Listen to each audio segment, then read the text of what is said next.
Bueno, hace un momento le compartía que septiembre fue considerado, de acuerdo a un reporte que nos exponía la agencia de noticias de la ONU, como el mes más caluroso en la historia. Al parecer nos tenemos que acostumbrar a este tipo de estadísticas. Tengo en la línea telefónica a Hermes Ulises Ramírez. Él es investigador del Instituto de Astronomía y Meteorología de la Universidad de Guadalajara. Hermes, ¿cómo estás? Buenos días. Hola, muy buenos días, Carlos, a ti y a tus radioescuchas, a tus órdenes. Pues preguntarte sobre este fenómeno. Ahora septiembre resulta que es el más caluroso de la historia. ¿Nos tenemos que acostumbrar a esto, Hermes? Bueno, creo que sí habría que hacer una pequeña aclaración. Según la información que yo he recabado, primero se había dicho que julio era el mes más caluroso de la historia que se tiene registro. Cuando sucede agosto se declara como el mes más cálido de toda la historia que se tiene registro. Y algunas agencias están diciendo que septiembre ya batió el récord de agosto. Sin embargo, yo estuve analizando la información y el incremento de temperatura en agosto fue de 1.8 con respecto al año base de referencia, mientras que septiembre son 1.75 grados por encima. Entonces están muy cercanos los dos, pero creo que agosto sigue siendo el mes más cálido de la historia que se tiene registro. Eso va a depender también de las agencias. Normalmente cuando dieron la declaración de agosto fue la NASA, una agencia de la NASA que se encarga precisamente del estudio de la temperatura, mientras que la información que emana para el mes de septiembre la está dando el Servicio Climático de Cambio Climático de la Unión Europea, que se le llama el C3S, y ellos mencionaban que había sido el septiembre más cálido de toda la historia, pero no el más cálido de todo de todos los meses, solamente el mes de septiembre más cálido de toda la historia. No sé si con esta aclaración queda un poquito más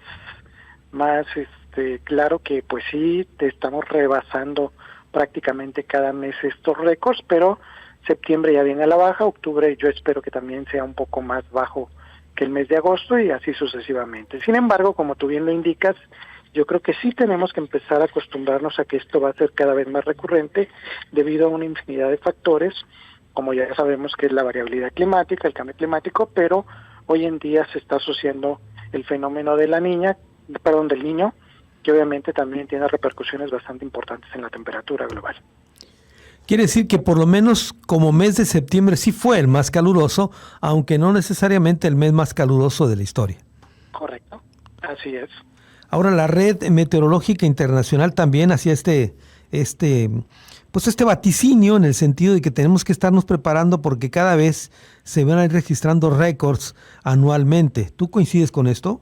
Sí, lo que pasa es que estamos nosotros entrando en este momento a una etapa de niño que es incipiente. Quiere decir que no está fortalecido como tal, y las expectativas es que para el próximo verano, pues obviamente las temperaturas por efecto del niño aumenten de manera mucho más importante que con las que tenemos en este momento.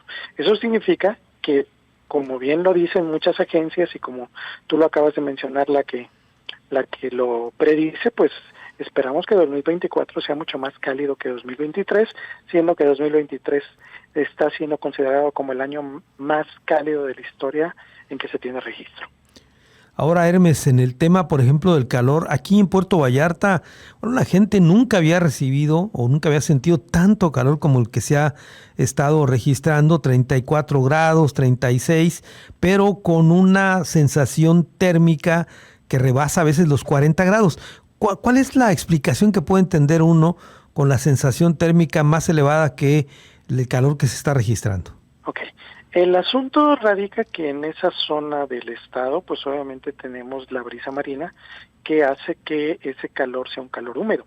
Y normalmente el calor húmedo se siente mucho más sofocante y por lo tanto la sensación térmica es mayor cuando tenemos una alta humedad comparada con las regiones en las cuales la humedad en esas épocas donde hace bastante calor, pues no hay tanta humedad y por lo tanto es menos agobiante el calor que sentimos en en las zonas más secas comparadas con las zonas más húmedas, que son normalmente las zonas costeras, y de montaña en algunos casos. Claro, eso es lo que se percibe pues como el incremento del calor, y han advertido también los especialistas de cuidarse de lo que le llaman el golpe de calor. ¿Correcto? ¿Esto qué significa? Bueno, básicamente el cuerpo humano está adaptado para soportar cierto rango de temperaturas sin sentir disconfort. ¿Qué sucede? Que cuando la temperatura aumenta de manera súbita y el cuerpo humano no tiene la capacidad de poder eliminar ese calor a través de la sudoración, porque ya sudamos mucho, ya no tenemos más de dónde exprimirlo, pues obviamente lo que va a suceder es que va a haber un cambio bastante drástico en la sensación de las personas, no van a poder eliminar ese calor y por lo tanto, pues obviamente van a sufrir alteraciones en su estado natural, tanto de respiración como de circulación de la sangre, etcétera, etcétera. Eso les va a ocasionar un golpe de calor y en muchas otras ocasiones, pues obviamente llevarlos a extremos. Claro, el golpe de calor llevado a extremo, como tú mencionas, incluso puede provocar la muerte, ¿no? Así es, correcto. Sí, lo hemos visto. Bueno, y ya que te tengo en la línea telefónica, Hermes, quiero aprovechar para preguntarte cómo va a cerrar este temporal y particularmente la presencia de huracanes. ¿Qué es lo que estás viendo tú? Bueno, este temporal normalmente pues todavía tenemos lluvias durante todo el mes de octubre, quizás algunos días del mes de noviembre pues vamos a seguir teniendo precipitaciones de lo que llamamos temporal. Sin embargo, hay que recordar que la temporada de huracanes se extiende normalmente hasta mediados del mes de noviembre en algunos casos, y pues hay la posibilidad de que puedan ocurrir algunos de estos fenómenos durante este mes que todavía nos resta. Hemos estado viendo cómo pues nos ha ido bien en esa materia, ¿no? No se han dado estos huracanes o los huracanes gigantescos que antes habíamos tenido en los últimos años. No, fíjate que esta temporada ha estado, vamos a decir, tranquila relativamente. Sí ha habido huracanes, sí han impactado en algunas zonas, principalmente en Estados Unidos y en el Caribe, pero con nuestra costa han sido un poquito benévolos, ¿no? Esto quizás puede ser a muy diversos factores, pero no hay que bajar la guardia en ese sentido, porque pues con uno que nos pegue de gran intensidad, pues obviamente nos mete en graves aprietos. Entonces no hay que bajar la guardia, hay que estar atentos, la población debe estar informada al respecto precisamente de estos eventos y pues estar bastante informados para que en dado que se pueda presentar la posibilidad de que no impacte, pues tomar las medidas necesarias antes de que ocurran desgracias. Sí, por ejemplo, el último que teníamos cerca, la tormenta tropical Lidia, finalmente no se han dado los pronósticos no se han cumplido los pronósticos de que se convierta en un huracán y mucho menos que afecte tierra acá en el Pacífico.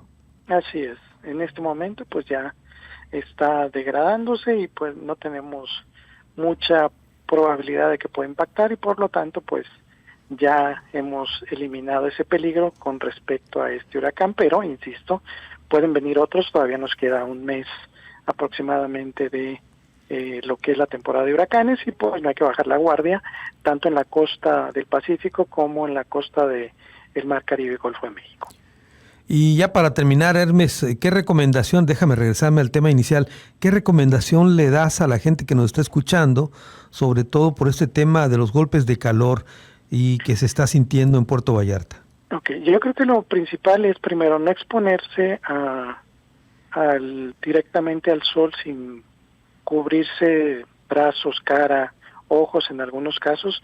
Si se puede utilizar obviamente un protector solar mucho mejor y sobre todo lo más importante es mantenerse bastante bien hidratado prácticamente si estoy realizando actividades que requieren un esfuerzo mayor, donde sudamos mucho, entonces hay que mantenerse hidratados y fortalecer nuestro sistema inmunológico ingiriendo productos que tengan vitamina C que nos producen precisamente que nosotros no podamos, vamos a decir, disminuir la posibilidad de enfermedad por alguno de los aspectos que pudiera provocar la deshidratación, los golpes de calor y por lo tanto evitar también esa muerte súbita por calor en algunos sectores de la población, principalmente deportistas de alto rendimiento y en algunos casos también trabajadores que se exponen mucho directamente a los rayos del sol, como son los trabajadores agrícolas, los trabajadores de la construcción, que están durante mucho tiempo expuestos, pues obviamente mantenerse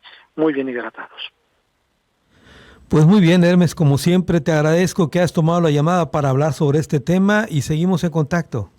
Estamos a tus órdenes, Carlos, las veces que sean necesarias para poder colaborar contigo y que le expongamos a la población cosas que a veces no son muy entendibles o tan sencillas de comprender. Así es. Muchas gracias, Hermes. De nada, a tus órdenes, que tengas muy buen día. Hasta luego, bye.